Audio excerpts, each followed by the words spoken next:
7th month came, and the Israelites were in the towns. The people gathered together in Jerusalem.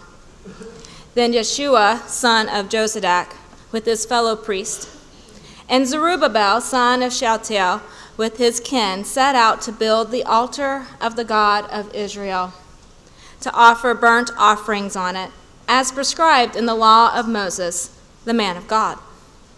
They set up the altar on its foundation, because they were in dread of the neighboring peoples, and they offered burnt offerings upon it to the Lord, morning and evening.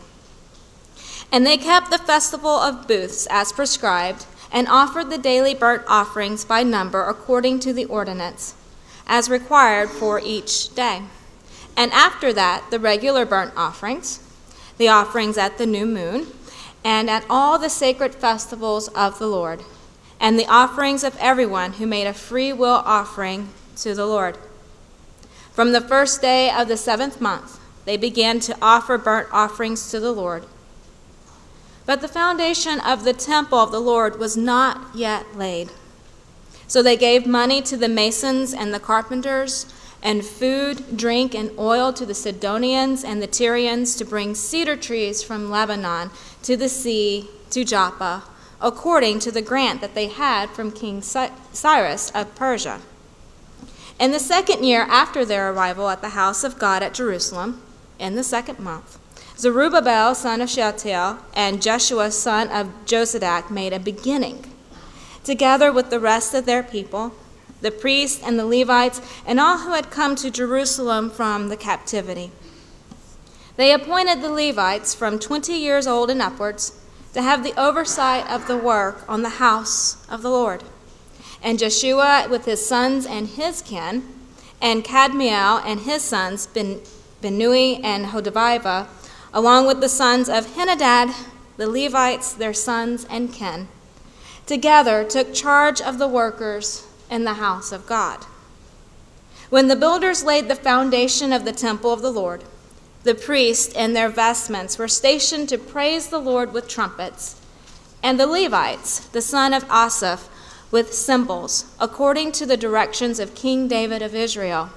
And they sang responsively, praising and giving thanks to the Lord, for he is good, for his steadfast love endures forever towards Israel. And all the people responded with a great shout when they praised the Lord, because the foundation of the house of the Lord was laid. But many of the priests and Levites and heads of families, old people who had seen the first house on its foundations, wept with a loud voice when they saw this house, though many shouted aloud for joy, so that the people could not distinguish the sound of the joyful shout from the sound of the people's weeping. For the people shouted so loudly that the sound was heard far away.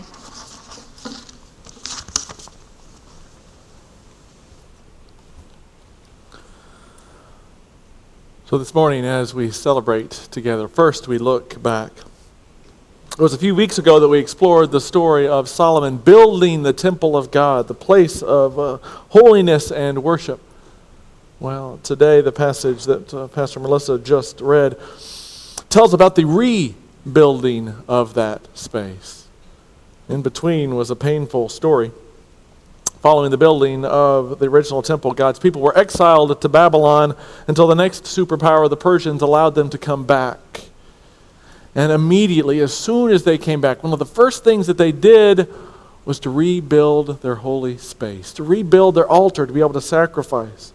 They returned to the site of the old temple, and on those ruins, they rebuilt their place of worship.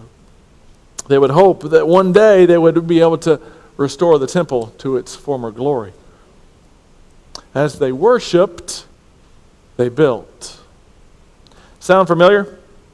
Kind of like holding worship services in a sanctuary with concrete floors for a little while, maybe in a gym for a few weeks.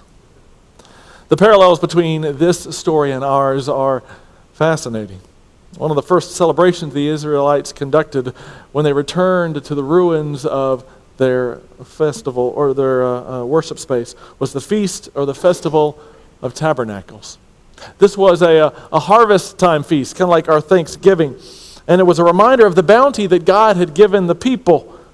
To celebrate, they constructed tabernacles, tents, booths that they would stay in, that served to remind them of the time that they wandered for 40 years, staying in the tabernacles, in the booths, until they reached the promised land.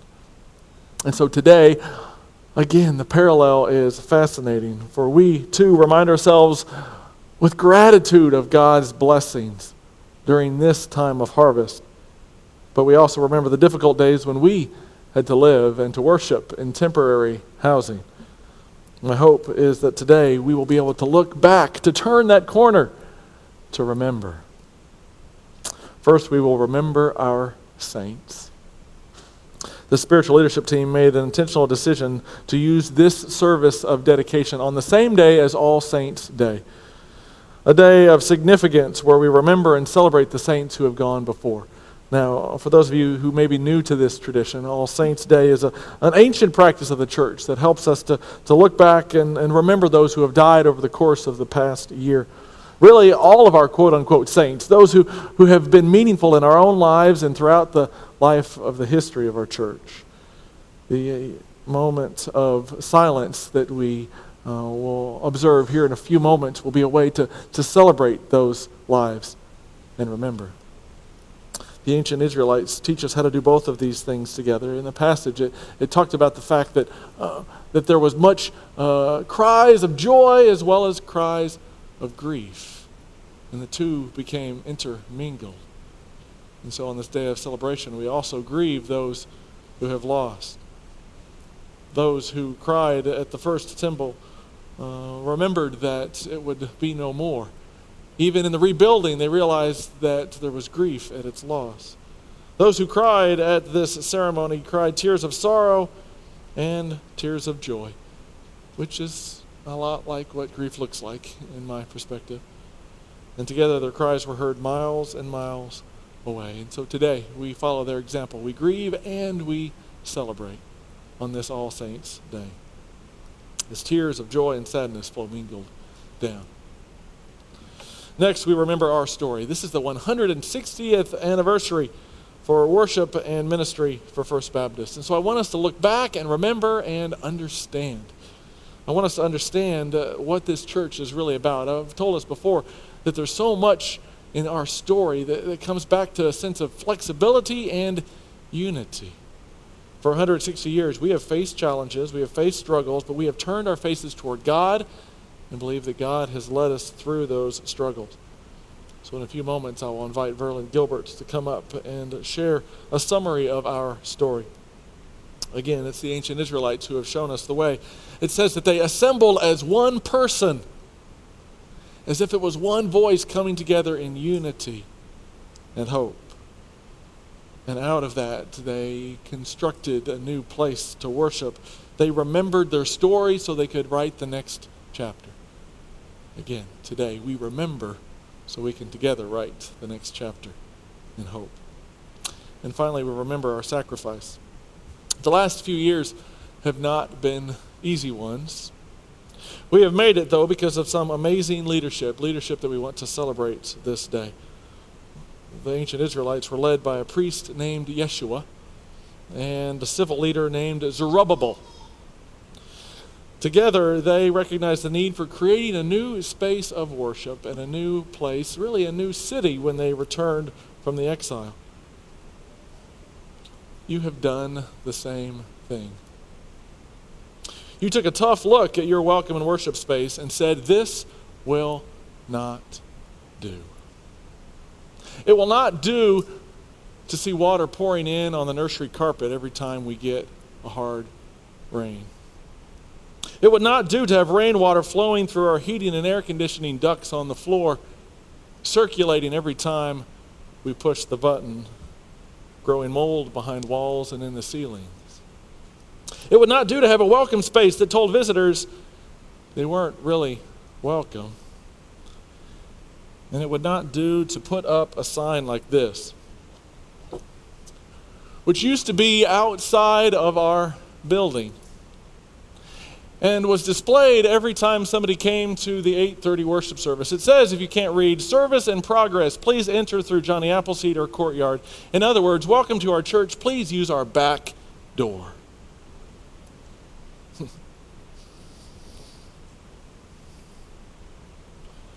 We don't need this sign anymore. And so today, you have said that will not do. And you have made a choice to make this a space of welcome, of generous hospitality, and a place of love. You have said this will not do, and so you sacrificed to make that happen. Like the ancient Israelites, you made sacrifices and made a difference. You didn't complain when you showed up and had to do Sunday school somewhere else, when you had to worship in the Roger Williams room, you had to change your plans because of construction. You showed up to paint walls, to tear carpet out of the floor, to move all of the books in my office, which is no small feat. You showed up and gave your money to rebuild this space, build our building into a safe and welcoming place. And so we want to remember that sacrifice, to remember those who have done so much. And so after Verlin, I will invite Craig Weinog. He has been the chair of our capital campaign. He has been our own modern-day Zerubbabel, an incredible leader with wisdom and patience and thoughtfulness. And so we invite Craig to come forward to thank many of you. Just like in Ezra 3, when a list of all those who did the work appears, he will recognize our hard workers and say, thank you. So this morning, as we remember our saints and we remember our story and we remember our sacrifice, we do so with hearts of gratitude and hope.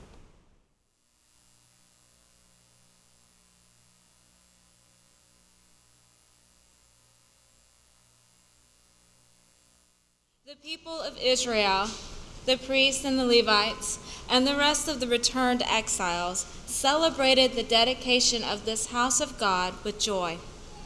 They offered at the dedication of this house of God 100 bulls, 200 rams, 400 lambs, and as a sin offering for all Israel, 12 male goats, according to the number of the tribes of Israel.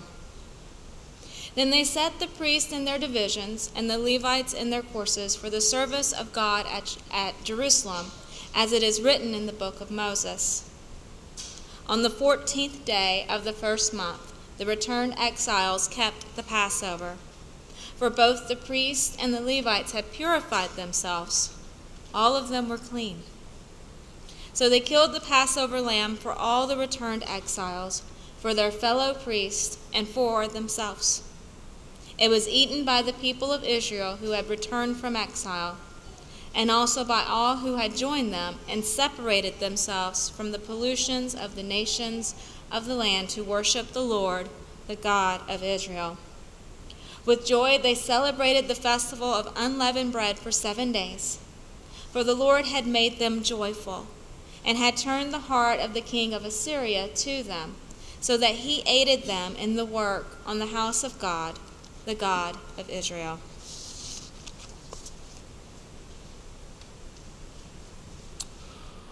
Well, we have taken time to look back and celebrate. Now is the time to look forward and dedicate. Again, we return to the story of the Israelites and their return from exile to the ruins of the temple so that they could rebuild. In the passage Pastor Melissa just read in Ezra 6, it has been 5 years since the passage in Ezra 3. The temple is now completed and they are ready to celebrate. Now, in a way, this passage feels to me a little bit anticlimactic. Even in the passage in Isaiah or in Ezra 3, you see much more description of what happened. But here they don't make such a big deal. I think there are a couple of reasons for this. One, the work was just not done yet. The books of Ezra and Nehemiah tell a longer story of rebuilding the altar, building the temple, building the wall, building the city, and there was more work to be done. A work that continued beyond chapter 6. The second reason the story feels perhaps a bit anticlimactic is that the people didn't need a huge party. They just wanted to get back to normal. They wanted so much to get back to what it was like before they had been exiled, away from their temple, away from their home. It had been so many years. And now they could return to normal, a new normal, yes. But the prayers of worship could now be given in a newly constructed temple. The sacrifices and offerings that they were used to giving could now be made in a way Scriptures had told them to make it. And they could celebrate the Passover. Remember that the Passover was and is a spring festival. It was meant to help the Israelites re-covenant with God, help them to re-remember a new past and future together. Johanna Boss tells us that at Passover, God's gracious activity in the past is gratefully remembered to lend hope for the future. As they remember the original time of Passover, they were able to look now into a new time of freedom. Well, the parallels, I think, are fascinating from that story and our own. Again, 5 years ago last summer, we started the conversation officially about what it would take to fix this building. If you remember, shingles were falling off the roof. Water was leaking in all over. And now, 5 years later, here we are. Meanwhile, like the Israelites, we still aren't completely finished. We have AV work yet to do. We have to figure out new chairs sooner rather than later. But we pause now to celebrate, to stop to say thank you to God for where we are and what God has given us. Finally, in the same way, this morning's time of dedication is a reminder that we're here for a new normal. We want to be back home, back into a place where we can worship once more. And so this morning I've invited several of the youth of our congregation to lead us in a responsive prayer of dedication. As they start to make their way to their places, I want to remind you that they represent to us a new beginning for us. They represent God's blessings for our future. And so they will lead us in this time of celebration and dedication. Meanwhile, following their words, we will remember that as the Israelites came forward to give their offerings, we will do the same. We will offer our tithes and gifts and offerings in this new place. And then finally, just like the first meal in the new space that the ancient Israelites had, we celebrate our celebration of communion. It's a time to remember that as Jesus came together with his disciples at Passover, he came to celebrate something new. Meanwhile, we celebrate with prayers, offerings, bread, and cup, recognizing that God is giving us a new normal, that we are thankful for that gift.